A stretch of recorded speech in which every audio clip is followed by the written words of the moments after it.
100ಕ್ಕೆ 100 ಕಾಲ ಬರುತ್ತಣ್ಣ. 2 ವರ್ಷ ಆಗಿದೆ ಕಾಂಗ್ರೆಸ್ ಈ ರಾಜ್ಯದಲ್ಲಿ ಆಡಳಿತಕ್ಕೆ ಬಂದು. ಬಹುಶಃ ಕರ್ನಾಟಕ ರಾಜ್ಯದ ಇತಿಹಾಸದಲ್ಲಿ ಇಂಥ ಕೆಟ್ಟ ಸರ್ಕಾರ ಬಹುಶಃ ಇತಿಹಾಸದ ಪುಟಗಳಲ್ಲಿ ಮೊದಲನೇ ಬಾರಿ ಇದು ಶಾಶ್ವತವಾಗಿ ಉಳಿದೋಗ್ತದೆ. ಇಂಥ ಒಂದು ಕೆಟ್ಟ ಸರ್ಕಾರ ಬಹುಶಃ ಯಾರು ಕಾಣ್ಲಿಕ್ಕೆ ಸಾಧ್ಯ ಇಲ್ಲ. ಇದು ಜನತಾದಳ ಪಕ್ಷದ ಹಾಗೂ ಭಾರತೀಯ ಜನತಾ ಪಾರ್ಟಿಯ ಶಾಸಕರು ಹೇಳ್ತಾ ಇರ್ತಕ್ಕಂಥ ಮಾತಲ್ಲ. ಸ್ವತಃ ಕಾಂಗ್ರೆಸ್ನ ಸ್ವಪಕ್ಷೀಯರು ಇವತ್ತು ಸಾರ್ವಜನಿಕ ವಲಯದಲ್ಲಿ ಚರ್ಚೆ ಮಾಡ್ತಾ ಇದ್ದಾರೆ. ಬಂದು ಜನ ನಮಗೆ ಮತ ಹಾಕಿ ಗೆಲ್ಸಿದ್ದಾರೆ. 10 ಕೋಟಿ ರೂಪಾಯಿ ಅನುದಾನ ಕೊಟ್ಟಿದ್ದೀರಿ 2 ವರ್ಷದಿಂದ. ಈ 10 ಕೋಟಿ ರೂಪಾಯಲ್ಲಿ ಯಾವ ರಸ್ತೆ ಅಭಿವೃದ್ಧಿ ಮಾಡ್ತೀರಿ, ಯಾವ ಚರಂಡಿ ಮಾಡ್ತೀರಿ, ಯಾವ ಸರ್ಕಾರಿ ಕಟ್ಟಡವನ್ನ ಕಟ್ತೀರಿ, ಯಾವ ಶಾಲೆ ಕಟ್ಟಡಗಳಲ್ಲಿ ಏನಾದ್ರು ನೀರು ಸೋತಾ ಇದ್ರೆ ಅದ್ರ ರಿಪೇರಿ ಮಾಡ್ಲಿಕ್ಕಾದ್ರೂ ದುಡ್ಡಿದ್ಯಾ ಅಂತಕ್ಕಂಥದ್ದ ಜನ ನಮ್ಗೆ ಚೀಮಾರಿ ಆಗ್ತಾ ಇದ್ದಾರೆ. ಕ್ಷೇತ್ರದಲ್ಲಿ ಗೆಲ್ಸಿದಂತ ಜನ ಅಂತ. ಇದನ್ನ ಯಾರು ಹೇಳ್ತಾ ಇರೋದು? JDS ಪಕ್ಷದ ಶಾಸಕರಲ್ಲ, ಬಿಜೆಪಿ ಶಾಸಕರಲ್ಲ. 7 ಬಾರಿ 8 ಬಾರಿ ಶಾಸಕರಾಗಿ ಆಯ್ಕೆಯಾಗಿರ್ತಕ್ಕಂಥ ಅನುಭವಿ ಶಾಸಕರು. ಅವರು ಜನತಾದಳ ಪಕ್ಷದಲ್ಲೇ ಇದ್ರು. ಸಿದ್ದರಾಮಣ್ಣ ಬಿಟ್ಟೋದ್ರು, ಸಿದ್ದರಾಮಣ್ಣ ನಂಬ್ಕೊಂಡು ಹೋದ್ರು. ಅವ್ರು ಹೇಳ್ತಾವ್ರೆ ಇವತ್ತು ಅಸಹಾಯಕರಾಗ್ಬಿಟ್ಟಿದೀವಿ, ಜನಕ್ಕೆ ಉತ್ತರ ಕೊಡಕ್ ಆಯ್ತಾ ಇಲ್ಲ, ಜನ ತೂಚಿ ಅಂತ ಉಗಿತಾವ್ರೆ. 2 ವರ್ಷದಲ್ಲೇ ಈ ವಾತಾವರಣ ಸೃಷ್ಟಿಯಾಗಿದೆ. ಇನ್ನ ನಮ್ಮ ಮಾಧ್ಯಮದ ಸ್ನೇಹಿತರು ನನಗೆ ಬಂಗಾರಪೇಟೆಯಲ್ಲಿ ಕೇಳಿದ್ರು,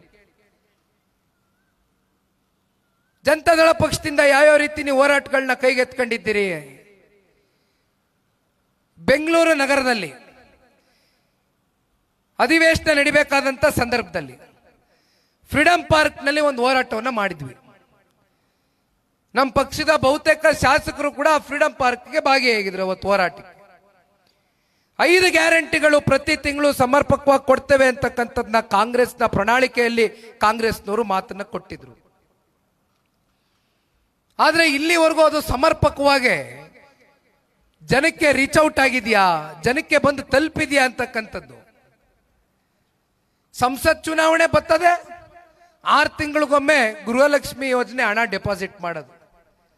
ಉಪಚುನಾವಣೆ ಬರ್ತದೆ, 6 ತಿಂಗಳಿಗೊಂದ್ಸಲಿ ಮತ್ತೆ ಹಣ ಡೆಪಾಸಿಟ್ ಮಾಡೋದು.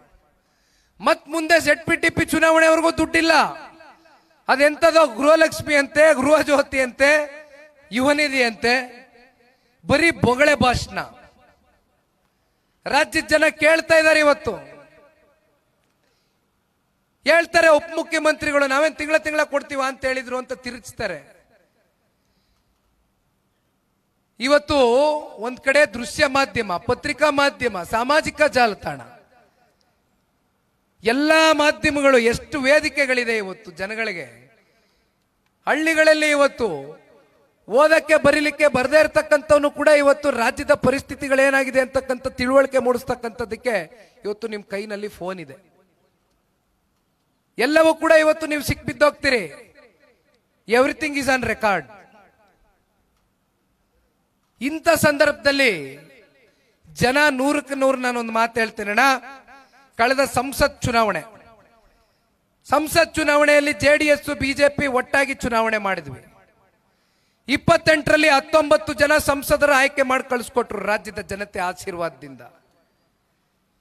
151 ವಿಧಾನಸಭಾ ಕ್ಷೇತ್ರಗಳಲ್ಲಿ ಜನತಾದಳ ಪಕ್ಷ ಮತ್ತೆ ಬಿಜೆಪಿಯ NDA ಮಿತ್ರಕೂಟದ ಅಭ್ಯರ್ಥಿಗಳು ಲೀಡ್ ನಲ್ಲಿ ಇದ್ರು. ಅಂದ್ರೆ 1 ವರ್ಷದಿಂದ ನಡೆದಂತ ಸಂಸತ್ ಚುನಾವಣೆಯಲ್ಲಿ 150ಕ್ಕೂ ಹೆಚ್ಚು NDA ಅಭ್ಯರ್ಥಿಗಳು ಲೀಡ್ ನಲ್ಲಿ ಇದ್ದಂಥದ್ದನ್ನ ನಾವು ಕಾಣಬಹುದು. ಹಾಗಿದ್ರೆ ಇನ್ನ 3 ವರ್ಷದಲ್ಲಿ ಯಾವ ಮಟ್ಟಕ್ಕೆ ಕಾಂಗ್ರೆಸ್ನ ಈ ಆಡಳಿತದಲ್ಲಿ ಕಾಣ್ತಾ ಇರ್ತಕ್ಕಂಥ ಕುಸಿತ ಇನ್ನು ಯಾವ ಹಂತಕ್ಕೆ ಹೋಗಿ ತಲುಪುತ್ತೆ ಅಂತಕ್ಕಂಥದ್ದನ್ನ ನಾವು ಆಲೋಚನೆ ಮಾಡಬೇಕಾಗ್ತದೆ. ನಾನು 86 kg ಇದ್ದವಳು 71 kg ಬಂದಿದ್ದೇನೆ. ವಯಸ್ಸಾದ್ಮೇಲೆ ಸ್ಮಾರ್ಟ್ ಆಗಿ ಕಾಣ್ತೀರಾ ಅಂದ್ರೆ ಜಿನ್ನಿ. 126 kg ವೇಟ್ ಇದ್ದು ನಾವು ಈಗ 114 kg ಲೆಕ್ಕ ಬಂದಿದ್ದೀವಿ. ಯಾವುದೇ ಸೈಡ್ ಎಫೆಕ್ಟ್ ಆಗಿಲ್ಲ. 84ರಿಂದ 50 kg ಬಂದೆ. ಆಮೇಲೆ ಸಣ್ಣಗೆ ಫಿಟ್ ಆಗಿದ್ದೀನಿ. ಅದಕ್ಕೆ ನಾನು ಯೂಸ್ ಮಾಡ್ತಾ ಇರೋದು ಜೀನಿ ಸ್ಲಿಮ್. 84ರಿಂದ 50 kg ಬಂದೆ. ಆಮೇಲೆ ಸಣ್ಣಗೆ ಫಿಟ್ ಆಗಿದ್ದೀನಿ. ಅದಕ್ಕೆ ನಾನು ಯೂಸ್ ಮಾಡ್ತಾ ಇರೋದು ಜೀನಿ ಸ್ಲಿಮ್. ಸಣ್ಣ ಆಗಕ್ಕೆ ಜೀನಿ ಸ್ಲಿಮ್ ಯೂಸ್ ಮಾಡದೆ ಹೆಲ್ದಿನೂ ಅದೇ. ನೀವು ಸಣ್ಣ ಆಗ್ಬೇಕಾ, ಹೆಲ್ದಿ ಆಗ್ಬೇಕಾ? ಹಾಗಿದ್ರೆ ಜೀನಿ ಸ್ಲಿಮ್ ಯೂಸ್ ಮಾಡಿ. ಸಣ್ಣ ಆಗೋದಕ್ಕೆ ಯಾವುದೋ ಪ್ರಾಡಕ್ಟ್ ಹೇಳ್ತಾ ಇದ್ದಾಳೆ, ಏನಾದರೂ ಸೈಡ್ ಎಫೆಕ್ಟ್ಸ್ ಇದೆ ಅಂತ ಯೋಚನೆ ಮಾಡ್ತಾ ಇದ್ದೀರಾ? ಖಂಡಿತ ಇಲ್ಲ, ಯಾಕಂದ್ರೆ ಇದು ಕೆಮಿಕಲ್ ಫ್ರೀ. ಸಣ್ಣ ಆಗಬೇಕು ಅಂದ್ರೆ ಜೀನಿ ಸ್ಲಿಮ್ ಯೂಸ್ ಮಾಡಿ. ಹೆಚ್ಚಿನ ಮಾಹಿತಿಗೆ ಕೆಳಗೆ ಡಿಸ್ಪ್ಲೇ ಆಗ್ತಿರೋ ನಂಬರ್ಗೆ ಕಾಲ್ ಮಾಡಿ.